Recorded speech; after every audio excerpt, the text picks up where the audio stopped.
Hello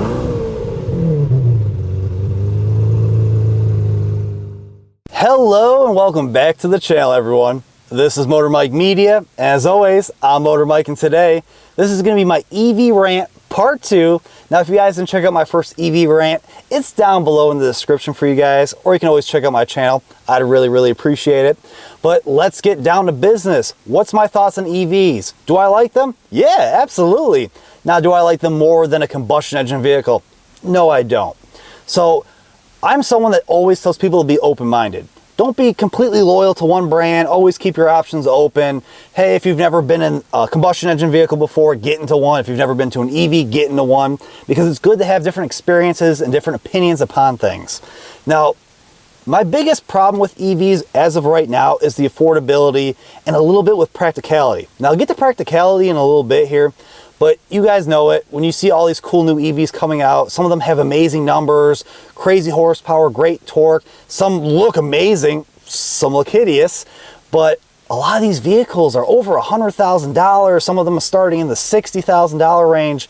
And yes, in the long term, the prices will come down. As more and more people get into the EV technology and battery and mining gets better and stuff like that, yeah, the price will come down a little bit and there will be more affordable EVs. But right now in today's market, there's very few affordable EVs, and they're not the best example of an EV. If you get into a Nissan Leaf right now, you're going to be driving around, and yeah, you're going to be not using gas at all. You're going to have a nice ride. It's going to be a decent vehicle, but it's not going to excite you or anything like that. The EVs that I'm telling people to get into would be like the Model 3, the Model S, like the Jaguar is pretty sweet as well. There's so many good EVs that give you good range, amazing technology, that can throw you in the back because of that instant torque. And those are the EVs that have a soul. Those are the EVs that have a little bit of a characteristic. Now, I'm excited for that Dodge concept for their EV muscle cars. That looks cool in my opinion. It has old school Dodge language with a little bit of that modern futuristic flair.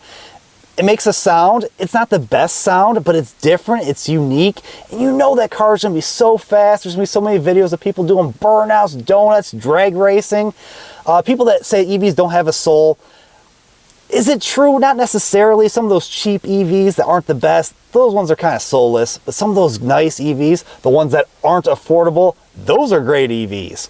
Now let's get to practicality. Like you guys, I grew up with gas-powered cars. I know how to maintain a vehicle for the most part. I know how to work on them a little bit. I want to learn how to work on them more. But if I'm low on gas, there's a gas station on every corner. I can stop, I can fill up, and in a minute or two, I'm gone. I can leave. I have hundreds of miles to go because my tank is full. Now with an EV, you have to find a charging station. You have to plug in, and you might have to sit there for a while. Now, you might not need a full charge, obviously. You just might want to get home, but you might have to sit there for anywhere from 20 minutes to an hour. And some people just don't have the time to do that.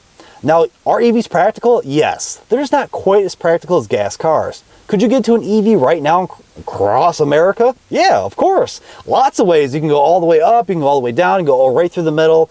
And depending on where you are, the charging network can be really good or it can be really bad.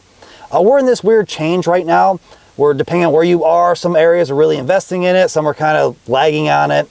I've heard so many horror stories of people getting into EVs, having a great EV car experience, but having an awful charging experience.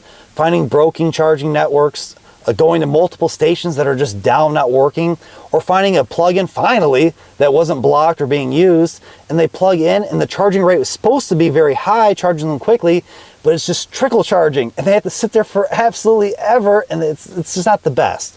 It will get better in the future. Like I said, the practicality of EVs will only continue to grow, and eventually the price of them will come down and we'll get more affordable EVs that are fun and exciting, give you the range you want, the charge times you want, because the overall industry goal is to get those charge times from 10% to about 80% in around 15 minutes. In 15 minutes, yeah, I'd sit there for 15 minutes. But like I said, I'm used to gas cars. I'll probably always have gas cars. Would I mind having an EV or hybrid? Absolutely not. That'd be awesome to have a nice little commuter. I drive 6 miles to work and back, 3 miles there, 3 miles back, I should say. So having like one of those cheap EV Sparks that only got like 60, 70 miles of range would be perfect for me. I could drive it there, just plug it in with an extension cord, and well, guess what? I never have to buy gas again, at least for work. Now, When I made the first video, some people said it's just a trend. They hate electric cars. I understand that. If you don't want to get into an electric car, they shouldn't force you to get into one. A lot of companies are talking about biofuels in the near future, saying, hey, we can make a biofuel that will get you the same range as regular gasoline, be much better for the environment. That could be a big win for combustion engine vehicles. I personally think the future is going to be mixed. Right now, everyone's like, oh, EVs are the future. They'll be the only thing.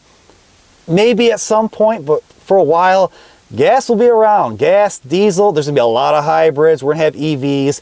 And having a choice, having a mixed group of ways to propel your vehicle, I think is awesome. If you want a gas car, you can buy a gas car. You want a diesel, buy a diesel. If you want an EV, buy an EV. We shouldn't force one or the other. I think they all can exist all together. They can help the environment, but also let people be free and drive what they want to drive.